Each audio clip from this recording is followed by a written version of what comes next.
كنت عايز آكل شوية كفتة محمرة كده بس ما لقيتش لحمة، قُلت عادي وإيه يعني، لو أنتم ما عندكوش لحمة هاخلّيكم تعملوا كفتة، طب إزاي؟ طب تعالوا أنا أقول لكم، معاكم الشيف أبانوب وتعالوا بقى النهارده نعمل شوية كفتة من غير لحمة، لو أنتِ عندِك عزومة هتعمليها ومش هيحسوا إن ما فيهاش لحمة. أول حاجة عندي كده كوباية من العدس أبو جبة، طبعًا عارفينه العدس اللي هو إيه البني شوية، باخده كده قبل ما أعمل الوصفة بليلة وأنقعه في مَيّة لمدة 12 ساعة. تمام، امشي بقى بالخطوات معايا بالراحة خالص، وبعد كده ال12 ساعة هابدأ كده آخده واغسله غسلة كويسة وأنشفه وأحطه في الكبة بتاعتي، شايفين يا جماعة؟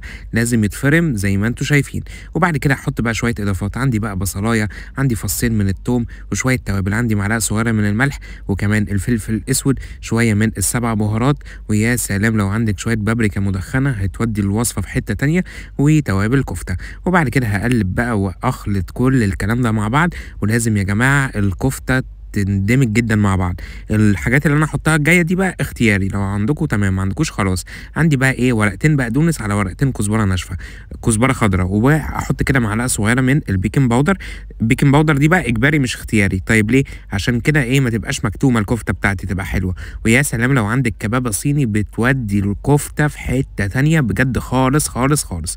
شايفين يا جماعة الكفتة جاهزة إنها تبقى لحمة، هابدأ كده آخد بقى خلطة الكفتة الحلوة دي وأبدأ كده أحطها في بولة على جنب، شايفين النُص كيلو عملوا معايا الكمية الحلوة دي، وبعد كده عندي بقى إيه حوالي معلقتين كبار من البقسماط الناعم، هابدأ كده آخدهم وأقلبهم كويس جدًا، وعايز أقول لكم ممكن ما نحطش بقسماط ناعم وتتحمر على طول، بس مش هتتشكل، يعني أنتم هتحمروها مش هتخزن معاكم، لو هتخزنوها حطوا لها بقسماط إيه بقسماط ناعم علشان تبقى إيه تبقى ماسكة نفسها كده، وأقلب بقى كل الكلام ده مع بعض، وهابدأ كده إيه أصبّع الكفتة بتاعتي. يلا قولوا لي بتتابعوني منين وعاوزين وصفات ايه تاني. هبدا بقى عندي طاسه كده فيها زيت على النار وابدا كده احط الكفته بتاعتي، شايفين يا جماعه الكفته شكلها حلو جدا وجميل بجد، يعني لازم تجربوها، وبجد يعني عارفين لو هتعملوها كده مع شويه مكرونه بالصلصه يا نهار ابيض هتطلع طعم جميل جدا شبه الكفته.